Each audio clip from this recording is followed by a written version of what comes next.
Hi, this is Reverend Bill Banuchi, Director of the New York State Faith and Freedom Coalition, and today we're going to take a couple of minutes to talk about the truth about socialism. You see, there's much talk today about socialism, and what's alarming to me is that it should be to anyone who values the blessings of liberty, is how many young people are actually buying into the idea of socialism without any understanding of what it is or what it really produces.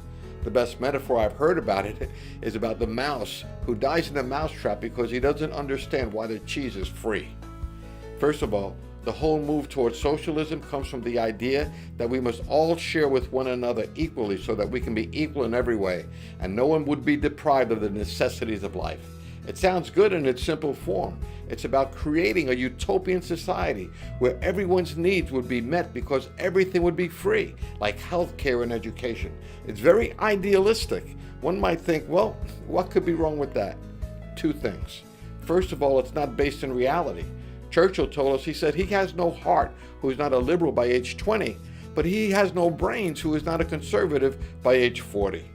More specifically about socialism, he said, socialism is a philosophy of failure, the creed of ignorance, and the gospel of envy. Its inherent virtue is the equal sharing of misery. Everywhere it's been tried, it's resulted in misery and deprivation. But those who promote socialism in this country, what they call democratic socialism, which is really socialism with a pretty name, they assert that this time we'll get it right because we have evolved and we've learned from past mistakes, and this time we'll get it right. The reason why socialism has failed wherever it's been tried and will continue to fail is because it requires the consolidation of power in order to collect wealth and redistribute it to the masses. When that happens, those who are sent to positions of power do collect the wealth, but then they keep it for themselves or hand it to their friends and family. And the result is you always end up with the very wealthy class and the very poor. There is no middle class in socialist countries because the sinful nature of man causes those in power to keep the wealth for themselves and everyone else starves. It was Lord Acton who told us, he said, absolute power corrupts absolutely. Even Woodrow Wilson, who wasn't exactly a conservative, even he said that the history of liberty is the history of the limitations of power, not the increase of it. When we resist, therefore, the concentration of power, we resist the powers of death. For the concentration of power always precedes the destruction of human liberties. You see, socialism is about government control of capital and resources, which by definition presumes a loss of liberty, the liberty that has produced the greatest nation on the face of the earth.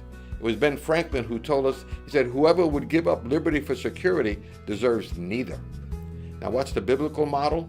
Though capitalism isn't mentioned by name in the Bible, we see the economic system in the Bible is all about capitalism, with buying and selling and trading and so on. Work is an honorable thing, since God created Adam and Eve and he told them to take dominion over the earth, providing everything they needed, but they would have to work to acquire it. The New Testament affirms this in John 5:17, 1 Timothy 5:18, and 2 Thessalonians 3:10. People should be rewarded for their industry, not just because they exist. And those who cannot work should be taken care of by their family and the church, not the government.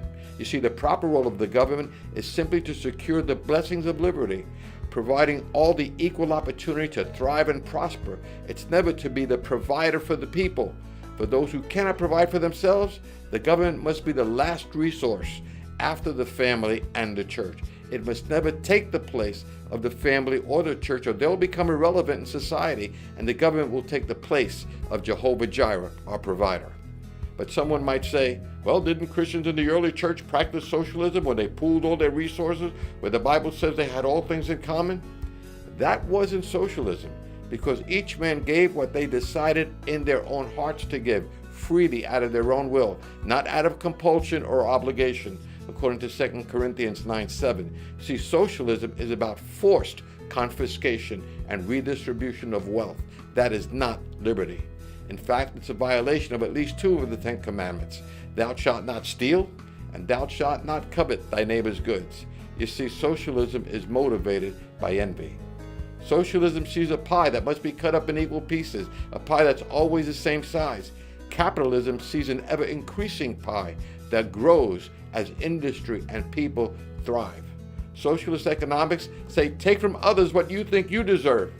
Capitalist economics says make as much as you can, save as much as you can, and give as much as you can. The government must never be our provider, or it will become our God, our idol. It is for liberty that Christ has set us free and has given us the capitalist system of economics for which he calls us to be good stewards. For even capitalism without a Christian ethic can become a tool of Satan, if fueled by greed rather than by the love of God and the love for one another. So let's continue to reject godless socialism and work like it all depends on us and pray like it all depends on God, to be faithful stewards of the Christ-centered system of capitalism fueled by our love for God and our love for one another.